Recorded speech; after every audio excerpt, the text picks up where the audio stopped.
Good morning, Stokastic baseball fans, or good early afternoon. I'm not quite sure which it is. A little bit of a late start today, but welcome to the MLB Strategy Show for the World Series.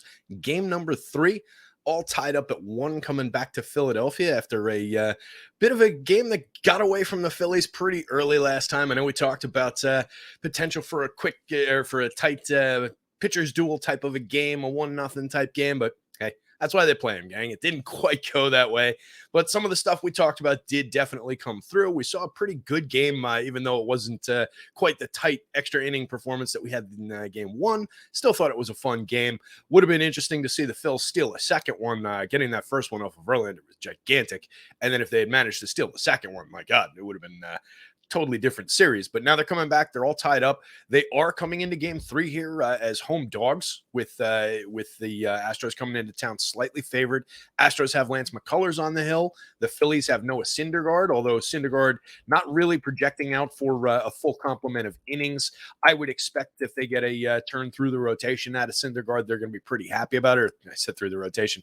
Half my brain's in basketball right now. Half my brain's in baseball. Quarter of it in football. I know that's already too much. The math isn't quite here yet. We got to caffeinate a little bit more. But the point is that I don't think we're going to get the full blowout start from Syndergaard here. And he's not really projecting that way for us. So I think the Phils 4 or 5 innings at most are going to be pretty happy with Syndergaard here. So we can take a look at some of the stats. We'll take a look at the matchups as always. We'll build a couple of lineups and then we'll get out of here.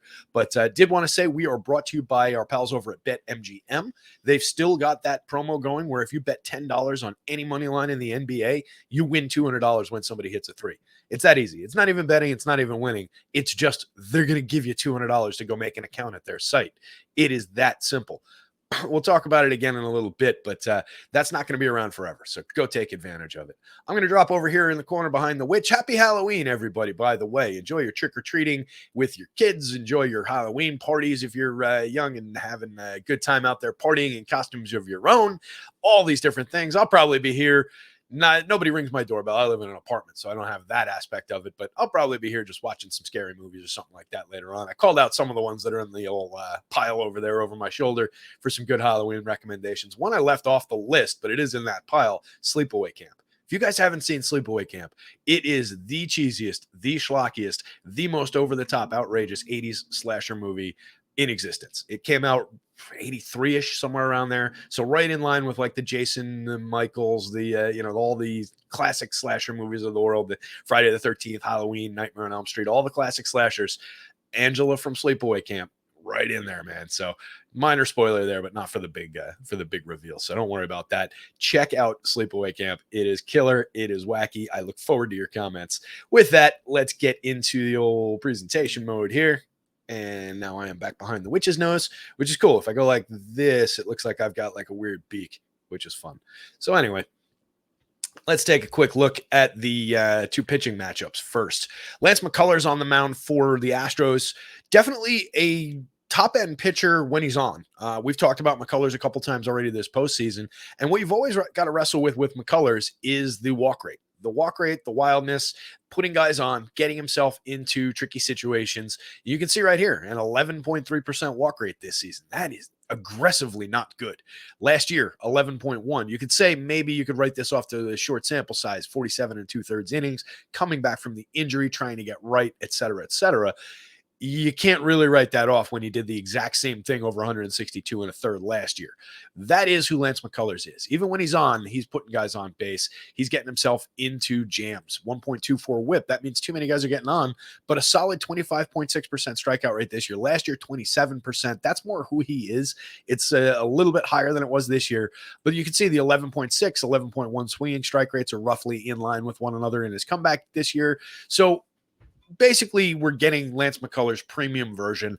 It's just a matter of, does he come out here and strike out the world for a couple of innings, or does he come out here and have some issues with the walks, give the Phillies a few opportunities, and then that team, we know that team can capitalize. We know that team can come through with some timely home runs. They've got all that power. So I could see McCullers getting into trouble. I'm not saying he's going to. I'm not saying he's dangerous by any means to play. He is absolutely one of the premium values on the slate in terms of what he can project to do, in terms of what he can put up against this team. There are certainly strikeouts to be had against the Phillies, and he is the better of the two pitching options. So when we see on DraftKings how the pitchers project out and how they line up as the most obvious plays in either the captain role or the util spot, just based on their raw projection, McCullers is going to be leading the way ahead of Syndergaard, because Syndergaard's only projected for a handful of innings, handful of points. So that's going to make a big, big difference here. I do think that there's value in going to McCullers. He's 11.4 as a base salary on DK. It's not completely unplayable compared to like a 9.8 on Yordan Alvarez, or a 10,000 base salary on Bryce Harper. He's not that offset from some of the hitter salaries when you even with the multiplier. So I do think we can get away with some McCullers for sure. On the other side, I mentioned Syndergaard, 134 and 2/3 this year, only a 16.8% strikeout rate, only a 5.5% walk rate. He doesn't really get himself in trouble through the walks, but he allows a lot of contact. He allows a lot of medium contact, let's say. 34% hard hit rate, a 7.8% barrel, 2.48% home run rate.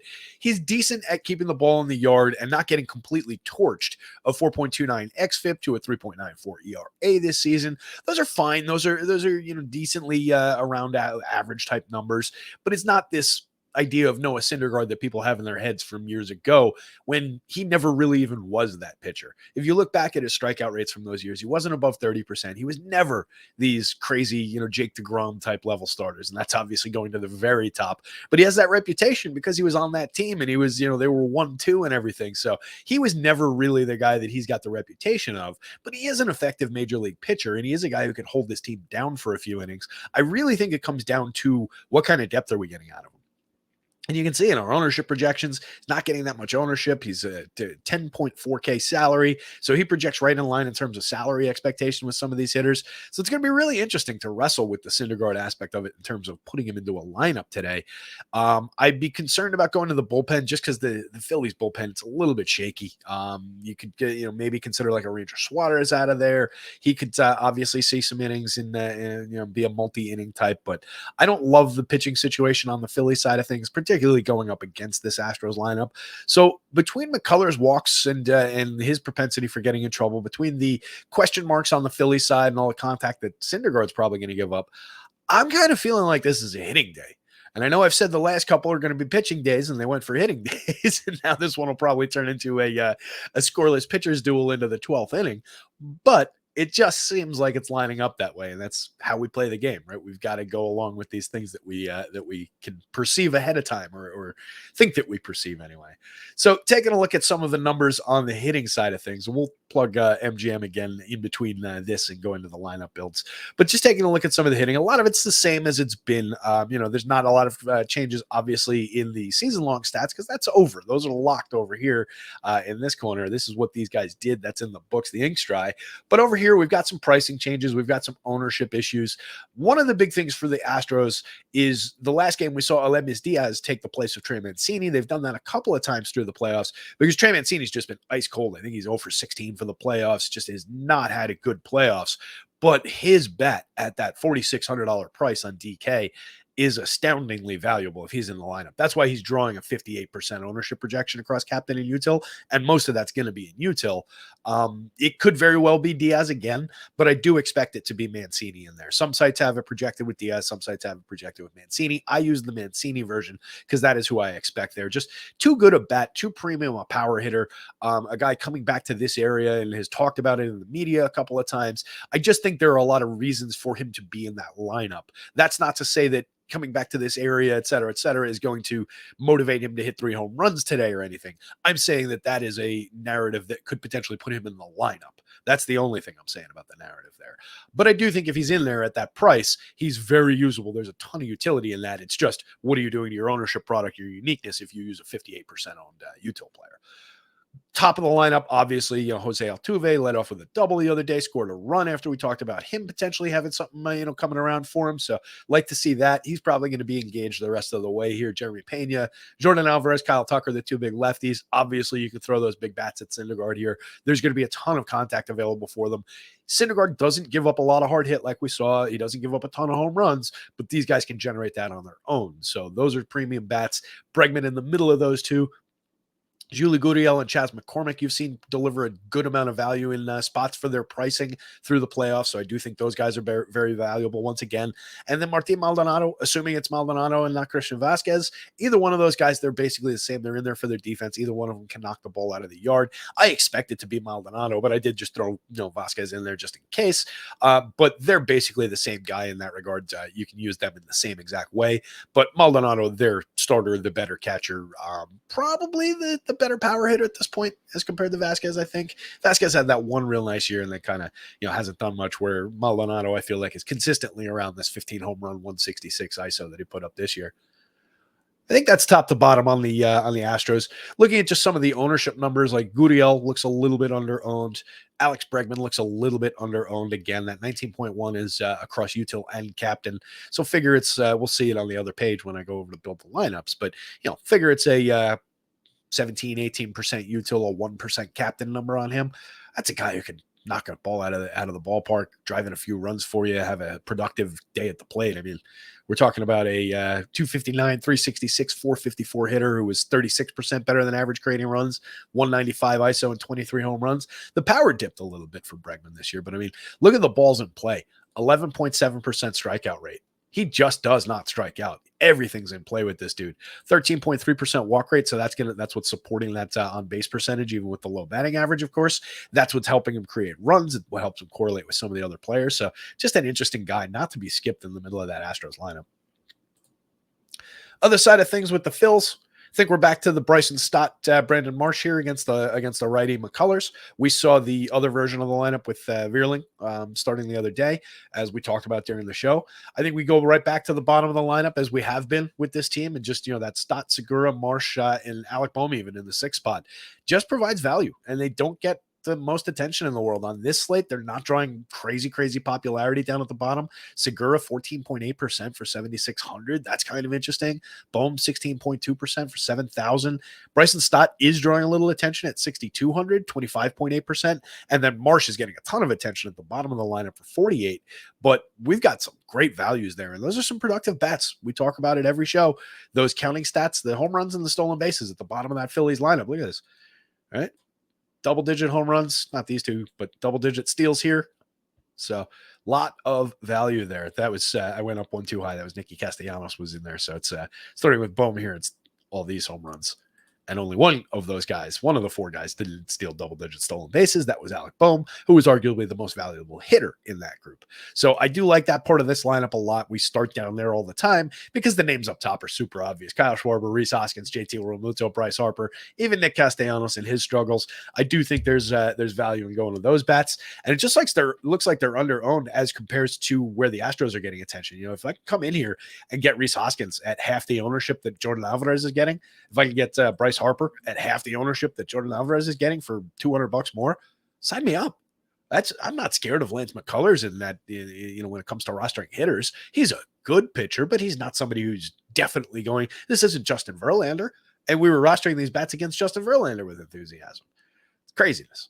They are going under-owned if these numbers are correct. So definitely jump on some Phillies bats here. I would grab, we'll see that in the lineup builder in just a second here. But you can see the home runs not really popping through the top of the home run model like we've seen in days past. Both of these guys, as I talked about, good at keeping the ball in the yard. Not a lot of hard hit available from either one of them. Low barrel rate for McCullers.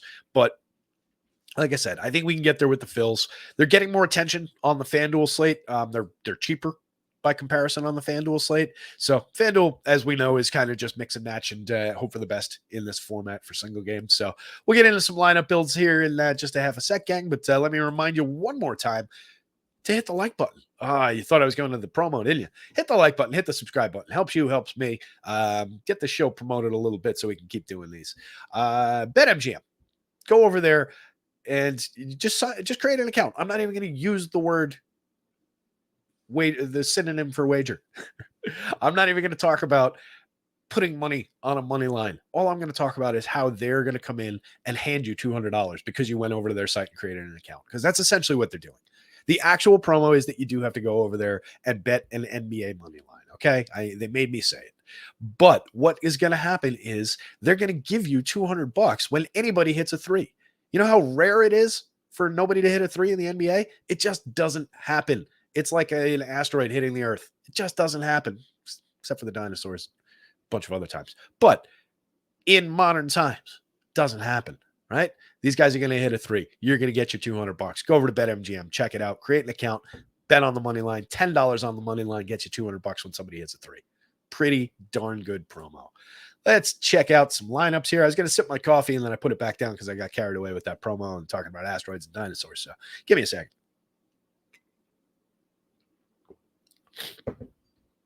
There we go.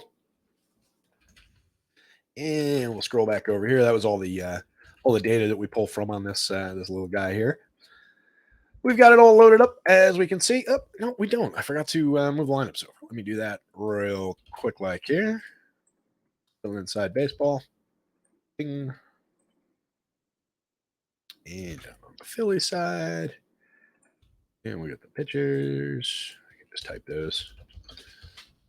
Under guard.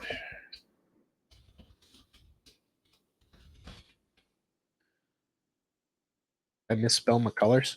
That would be a weird one to have misspelled with my last name being McBride and a guy named Syndergaard above him. Why is it not pulling a salary from McCullers? Oh, Junior. Stupid. There we go. And of course, he's not Junior in this. I didn't create a naming table for this little tool here because I didn't correctly anticipate the old Mr. Junior here. McCullers Jr., Lance McCullers Jr. Where is it? It's in the ownership. There it is. Normally, I would have, like if you see in my regular model there's naming tables all over the place that grab these. So when there's a junior or a second or the third or somebody uses an accent mark or whatever the case may be, there's a billion different possibilities of all these different things, and take care of it automatically. But I just threw this together for these shows and I didn't think to do it here because I didn't think we'd need it. But back in business, we are good. Let me make sure we're still showing that on the screen. We are. All right, cool.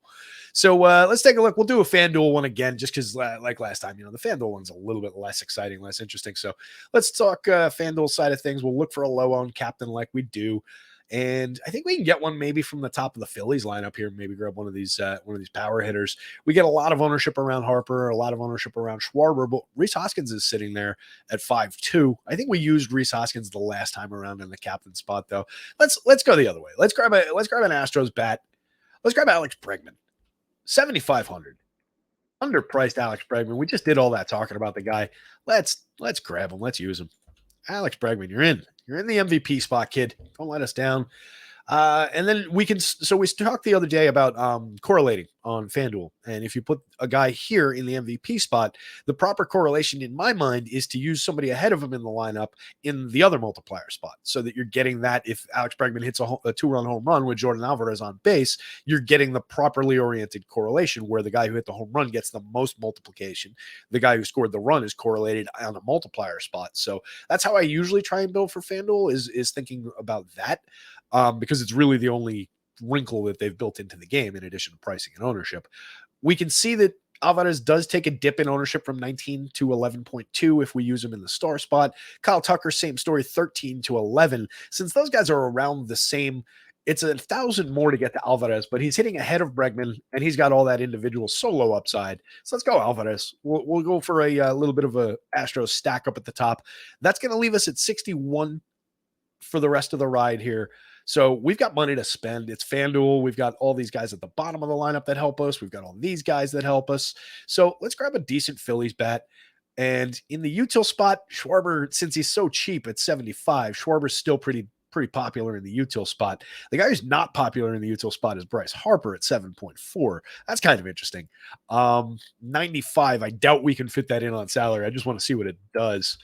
Where does that leave us? 45. I have 2 45s to work with. I've got, yeah, and they play kind of with our Astros onslaught. If you wanted to get cute, you could do this. I don't know that I would necessarily think this is the best lineup in the world, but it is an Astros four-man onslaught. Bregman in the MVP, Jordan Alvarez in the star spot, so you're getting the multiplication out of those guys. If Trey Mancini's in the lineup, that's going to be critical for this. You get him, and then you wrap around to Martin Maldonado. Not that Maldonado's a guy who's typically on base. His only upside for offense is hitting a home run, but it's not impossible that he would draw a walk or a double or something like that beyond when and Alvarez at least comes around again. You get that. Say you get Maldonado leading off, he doubles. Next two guys get out, or Altuve walks, Pena's out, Alvarez is up, Bregman's up. So it can wrap around and correlate. It's a 1 in 46,000. That's probably playable. It's not my favorite way to do that lineup because, like I said, there's too much spend in that Bryce Harper spot. But I think it's interesting. You can get all three of these guys at the top of the lineup and then two guys who aren't total schlubs at the bottom of the lineup. Let's build a more realistic one here, though. We'll leave these two in the captain spot. And instead of going to 95 on Harper, let's try to 8. Let's just use that popular Schwarber at 75. He's 7,500, 18% popular. So we'll see what that'll do to our uniqueness number because that's going to go up with that selection. So since we did that, let's go Schwarber and Hoskins. We'll grab both of these guys at discounted prices. Hoskins 8,500. Nope, we can't do that. That left us 2,500. Forgot that we had just spent a bunch of money. See, sometimes these tools are helpful. We have it tell you, hey, dummy, that's not going to work. All right, so we've got 55. So we need to be more realistic than that. We can grab Stott, grab Nick, go up the ladder and get to the Astros again here and go. Oh, FanDuel, what are we doing? Kyle Tucker is 7,000. All right. Can't afford that, can I? Actually, no. There was an 85 that I couldn't afford. 7? I can afford 7 with 4 left? No. 45 is my min. That one comes close to being affordable. You can play around with that and get Tucker into a lineup cheap. And, maybe instead of Schwarber, you go Romuto, right? You can do that, this, and then this. Landing on these Astros onslaught by accident, but that one's even better projection and home run upside wise than the other one was. But you see, it drops down to an 11,000, a 1 in 11,000 lineup because of all these popular guys that we're using. It's a lot of different ways you can take those choices, right? It all depends on this third choice after we build these two expensive guys in here and what we do with it. So it's kind of interesting. Like if we went with Gurriel here, who correlates with those guys, that leaves us 65 here. So then we could go like a Schwarbs and a $5,500 hitter from the Phils. So you could go like Schwartz and Stott or Marsh, grab the wraparound with Marsh potentially, but he's popular. So that's a 1 in 25,000. A lot of different ways to take the FanDuel builds. Let's take a look at DraftKings. Once again, guys, brought to you by BetMGM. And they're $10 to get $200 on the money line if anybody hits a 3 in the NBA tonight. Pretty darn good. Something to take advantage of. Let's look at, we'll start with a pitcher one, and we'll go to McCullers since, like I said, here's the projection, by the way. You can see projected 10 full points below.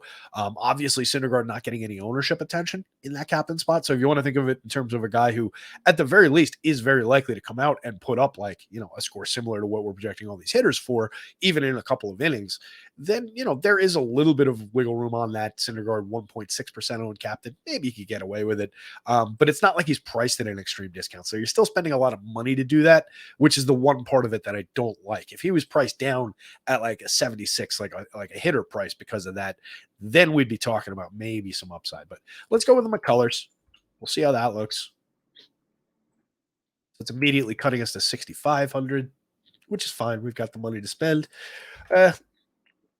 Do the Mancini thing just because it's going to be the obvious popular value play. And we'll see if we can get away from a super high uniqueness number, even with his 48%er in there. So we're grabbing Mancini. Let's go.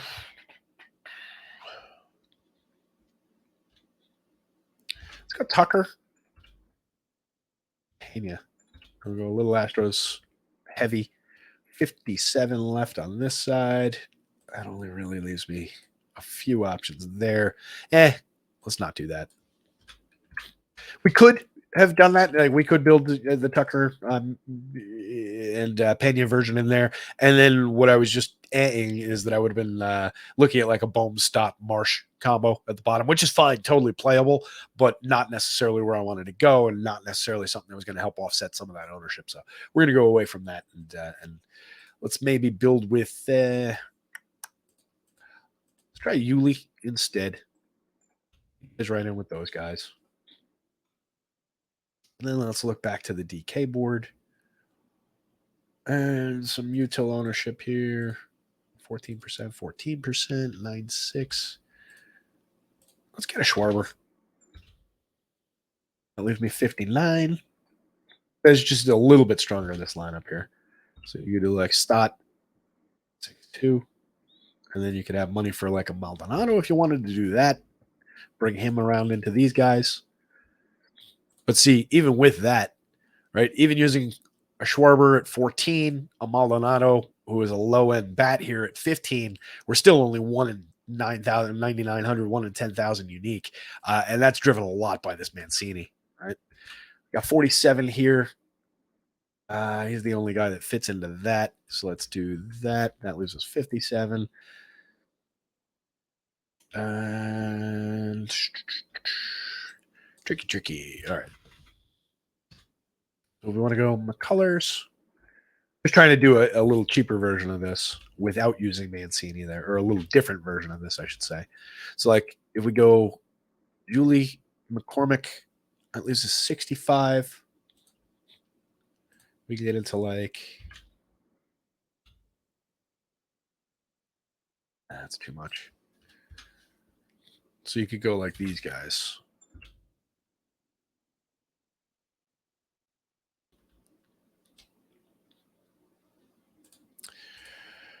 And then we're right back into Brandon Marsh, who is popular. Damn. This is a trickier one today with the pitcher in there. I guess the pricing locked in a little bit better. Or I'm just trying to build a dummy version of this lineup. But let's look at that. Yeah, see, if we go to Marsh there, we're leaving 500 on the table. We're only 6,400. That's a tough one. So this configuration, not the easiest to work with here. One more of those. It'll leave McCormick in there. Sorry if this is boring to you guys, but this is interesting to me, and I just like wrestling with this until I get it into a spot that I like it, and I haven't done that yet. So we just did that.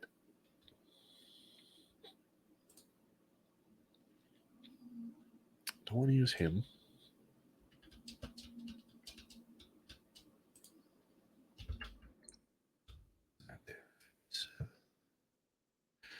All right, so putting Pena in there leaves us at 57 to spend, and we're right back into this same little hole here.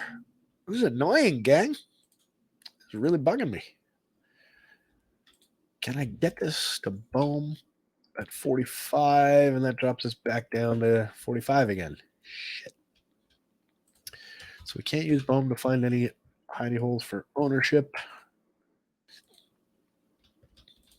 Man, it's really Stott down there or Marsh. All right, so we'll go Stott. Puts us at 23, leaves us 53, and that puts us right back in that spot again. That is annoying. They constructed this well. This is a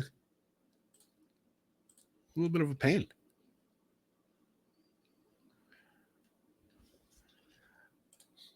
I don't know that there's one that I love here.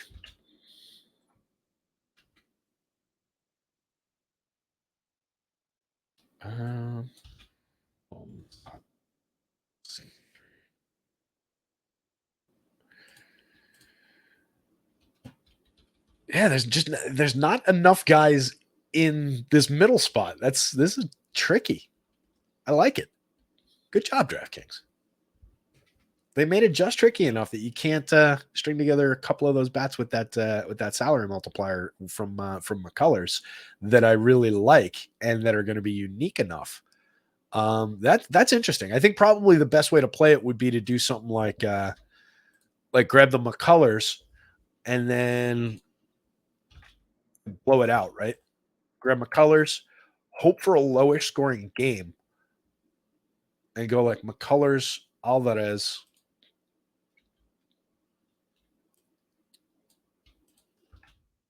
This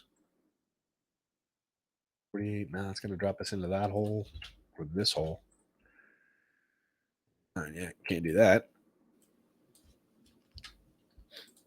So yeah, all right. So grab the upside maybe and spend the money on some Alvarez there, and then you're wrestling with maybe some of these lower owned guys. Or by the same token, you could do it on an even lower owned guy, spending even more. Harper here, and yeah, you're rostering him against your captain. Who cares? Or Schwarber or Hoskins. I'm just looking to find that good way to offset some of this ownership here. Let's see what happens if we do it with Harper. Grab the one big bet from the Philly side of things, who's lowish owned for his talents, and then we're at 57. So then maybe we can wrestle with like some of this. What's the average spend on that? 59.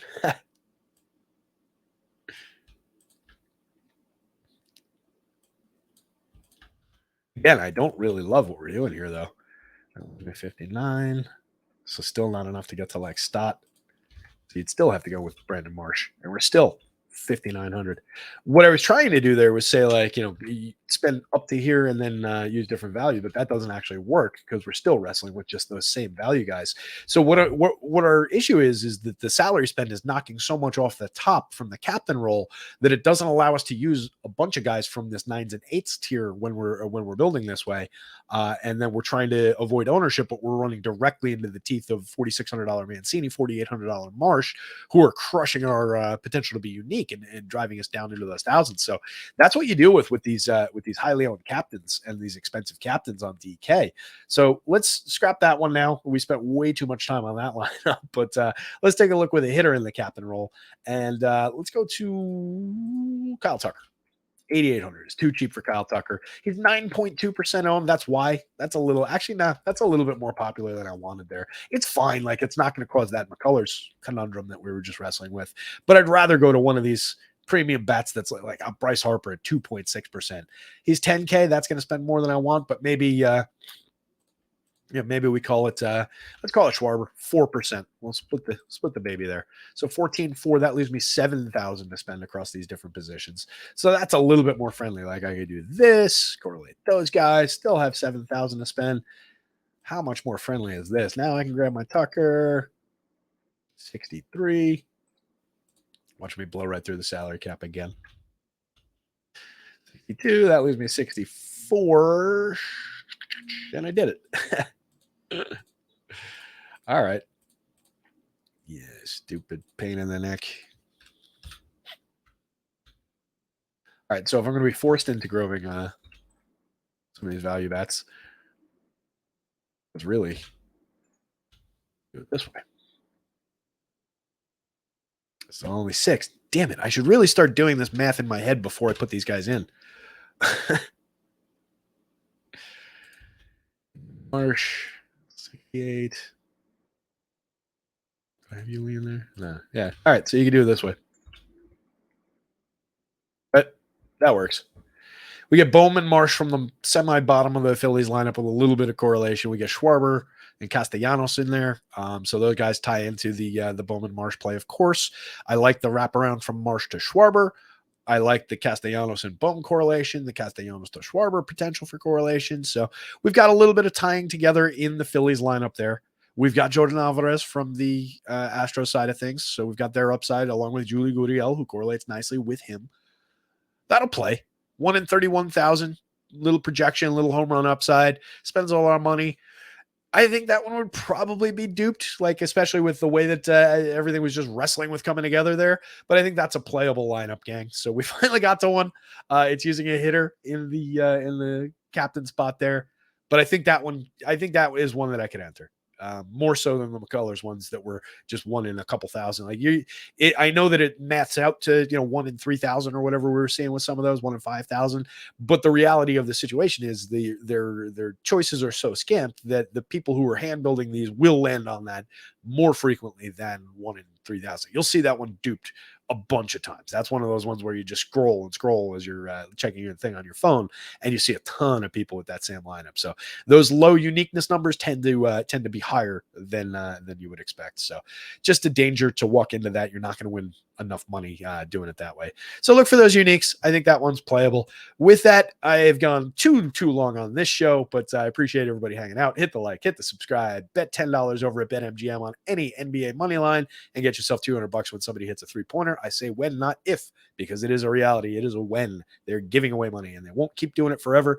With that, gang, good luck tonight. Enjoy the World Series. See ya.